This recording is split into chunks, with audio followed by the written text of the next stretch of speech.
Bom, continuando nossos estudos agora, nós vamos falar das mudanças de estado físico. Bom, antes de começar, eu queria dizer que todas as mudanças que acontecem para a direita estão acontecendo com aumento de energia. Se essas mudanças que estão acontecendo com aumento de energia, eu digo que são processos endotérmicos, tá? São processos que absorvem calor. A palavrinha endo significa para dentro. Por outro lado, todas as mudanças que acontecerem andando para a esquerda, a energia está diminuindo. Toda mudança que acontecer aqui andando para a esquerda, a energia está diminuindo. Quer dizer que são processos que são exotérmicos. O que é que são processos exotérmicos? São processos que liberam calor. A palavrinha exo significa para fora. Então, todas as mudanças que eu fizer que forem para a direita serão processos endotérmicos. E todas as mudanças que eu fizer que forem para a esquerda serão processos exotérmicos. Bom, quando eu saio do estado sólido e vou para o estado líquido, eu estou fazendo uma mudança que é endotérmica. Eu vou colocar aqui, gente, ó, para efeito didático, as mudanças endotérmicas de uma cor, tá bom? E as mudanças exotérmicas de outra cor, tudo bem? Então vamos lá. As mudanças endotérmicas, eu vou colocar elas de vermelho. E as mudanças exotérmicas eu vou colocar de verde. Ok. Bom, quando o sólido sai do sólido e vai para o líquido, eu estou dizendo que está acontecendo o derretimento desse sólido. No popular é chamado de derreter.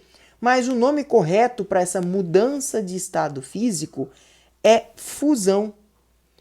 O que é a fusão? É passar do estado sólido para o estado líquido. Ok, e passar do líquido para o gasoso? Como é que é o nome dessa mudança? De forma genérica, passar do líquido para o gasoso é uma vaporização. Ok? Vaporizar é passar do líquido para o gasoso. Só que atenção, a vaporização, como eu disse, é uma forma genérica. Por que isso? A vaporização, que é passar do líquido para o gasoso, pode ser de três formas. A vaporização pode ser uma evaporação, ou pode ser uma ebulição, ou pode ser uma calefação. A evaporação é o que acontece com a sua roupa quando você coloca ela no varal para secar. A evaporação é sair do líquido e ir para o gasoso de forma lenta, gradual e na superfície do líquido. Então, lá na sua roupa, as moléculazinhas de água estão escapando da superfície da água, tá? De forma lenta e gradual, até que você diga que sua roupa está seca. Tudo bem? Até sua roupa ficar seca. Por outro lado, a ebulição não. A ebulição vai ser um processo rápido, tá? Sob aquecimento e em uma temperatura específica, que é a chamada temperatura de ebulição, as moléculazinhas vão sair do líquido e vão pro vapor. Tudo bem? Então, a ebulição é um processo é uma mudança de estado que vai do líquido para o gasoso de forma rápida sob aquecimento. A ebulição também é chamada de fervura. Quando eu digo que a água está fervendo, quer dizer que a água está em temperatura de ebulição. A água está sofrendo ebulição. Tudo bem? Ela está passando de forma rápida do líquido pro gasoso. E por último, mas não menos importante, nós temos a calefação. Quando você tem uma superfície quente, como por exemplo uma panela, e sobre ela cai uma gotinha de água, você vai perceber que vai fazer um barulhinho assim, ó. Você vai ver, olhar para a panela e já desapareceu aquela gotinha de água. Por que essa gotinha de água desaparece? Porque à medida que essa água entra em contato com a superfície quente, de forma abrupta ou de forma instantânea, acontece a passagem instantânea. Acontece a passagem dessa gotícula de água do estado líquido para o estado gasoso, tá bom? Então essa calefação é uma mudança de estado físico, tá? Que faz parte da vaporização, só que é de forma abrupta, de forma instantânea, beleza? Ok, continuando o nosso estudo, tá?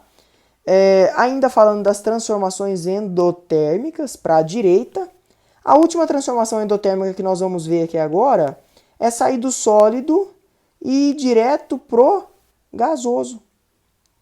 Sair do sólido e ir direto pro gasoso é uma propriedade que alguns compostos ou algumas substâncias podem sofrer, tá bom? Essa mudança do sólido direto para o gasoso é chamada de sublimação. Ok? A sublimação passa do sólido diretamente para o gasoso. E quando ela passa do sólido diretamente para o gasoso, não fica líquido lá não. Ela vai direto. É do sólido para o gasoso direto. Ok? Um exemplo de sublimação aqui nesse contexto é o que acontece com a naftalina. As bolinhas de naftalina que você coloca na sua gaveta para espantar os insetos, depois de um tempo, quando você vai lá, você não vê ela. E a gaveta não ficou molhada. Isso significa, então, que a naftalina passa direto do sólido para o gasoso. Eu digo que a naftalina é um sólido sublimável. Lucas, existe outros sólidos sublimáveis? Claro que existe. A naftalina é o principal exemplo. Mas a gente tem, por exemplo, também o gelo seco. O gelo seco é formado por dióxido de carbono no estado sólido, que nas condições ambientes sai do sólido e vai direto para o gasoso. A gente tem também o iodo. O iodo é um sólido volátil. Ele sai do sólido e vai direto para o gasoso. Então eu digo que o iodo sofre sublimação. Ok, falando das transformações exotérmicas agora, tá? O que é o contrário da fusão? O contrário da fusão é sair do líquido e voltar para o sólido. Isso é chamado de solidificação. Beleza. E o contrário da vaporização?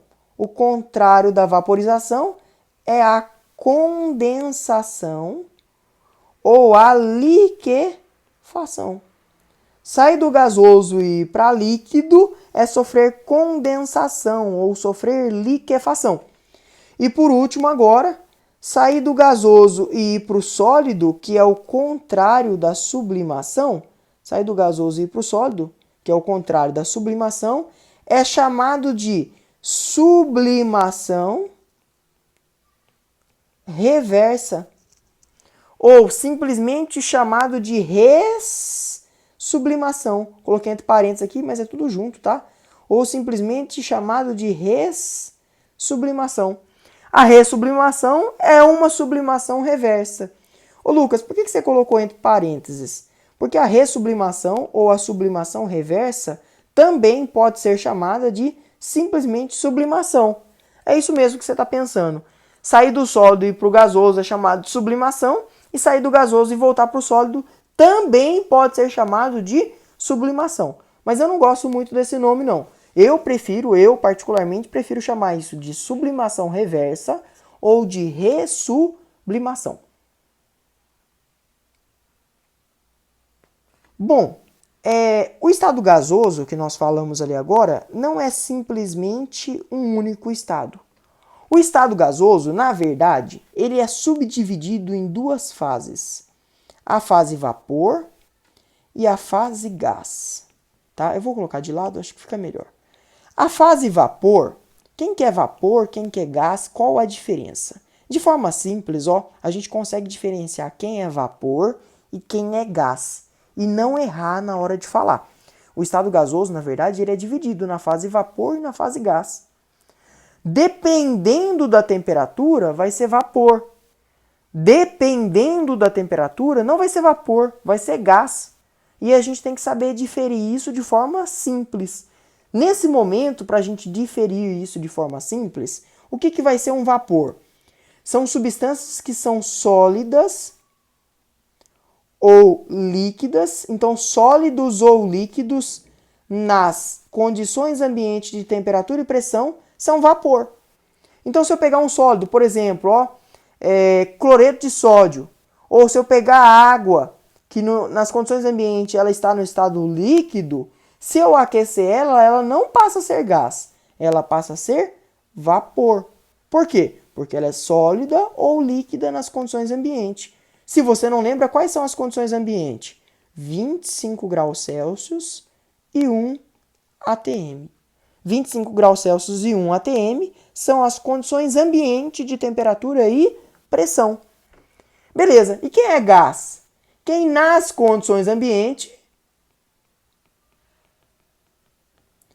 se apresenta como gás.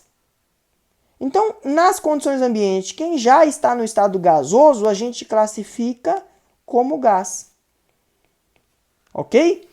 E quem é vapor? Quem nas condições ambientes não é gás, é quem é sólido ou líquido. Por exemplo, o metano nas condições ambientes é um gás. O oxigênio nas condições ambientes é um gás. O nitrogênio nas condições ambientes é o gás. O dióxido de carbono nas condições ambientes também é um gás. Então eu não vou dizer para essas substâncias aí que eu falei gás o termo vapor. Eu vou falar o termo gás.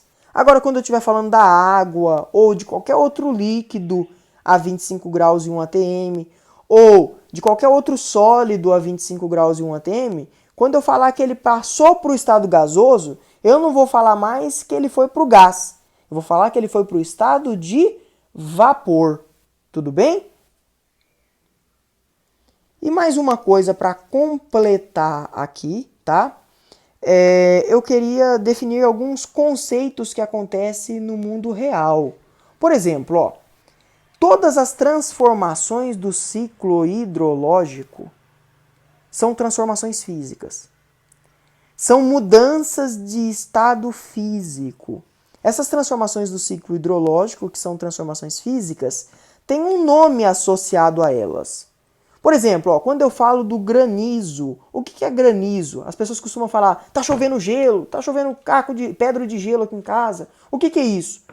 É a água que estava no estado líquido que passou para o estado sólido. Então, o granizo é a água no estado líquido que sofreu solidificação, ok? Então, a solidificação é o que está associado à formação do granizo. Ok? E aí nós temos outras situações, como por exemplo a neve. O que é a neve? É o vapor de água que estava na atmosfera, tá? E a atmosfera estava muito fria e fez com que o vapor de água, que faz parte do estado gasoso, se solidificasse diretamente, sem passar pelo estado líquido. Então o termo certo, na verdade, não é solidificar. Eu digo que esse vapor de água, que estava no estado gasoso, no estado de vapor, sofreu ressublimação. Passou para o sólido diretamente. Então a ressublimação reversa é um exemplo do que acontece na formação dos flocos de neve. E por último, o que é a neblina? A neblina é a condensação do vapor de água. O vapor de água que estava no estado de vapor, no estado gasoso, passa para ser água no estado líquido. Isto é a neblina. Tudo bem? E um conceito muito importante também, que não pode ser deixado de lado, é quando eu falo do estado gasoso, que ele foi dividido em estado de vapor ou estado de gás, eu digo que o vapor sofre condensação. E eu digo que o gás sofre liquefação. Ok? Para um gás sofrer liquefação, ou seja, para ele passar do estado gasoso para o estado líquido, eu tenho que diminuir a temperatura do gás primeiro e depois comprimi-lo. Um gás, ele só se liquefaz pela diminuição da temperatura e posterior aumento de pressão. Não basta eu apenas aumentar a pressão, eu tenho que diminuir a temperatura. Por outro lado, um vapor não. Basta com que você aumente a pressão e esse vapor vai sair do estado de vapor e vai para o estado líquido.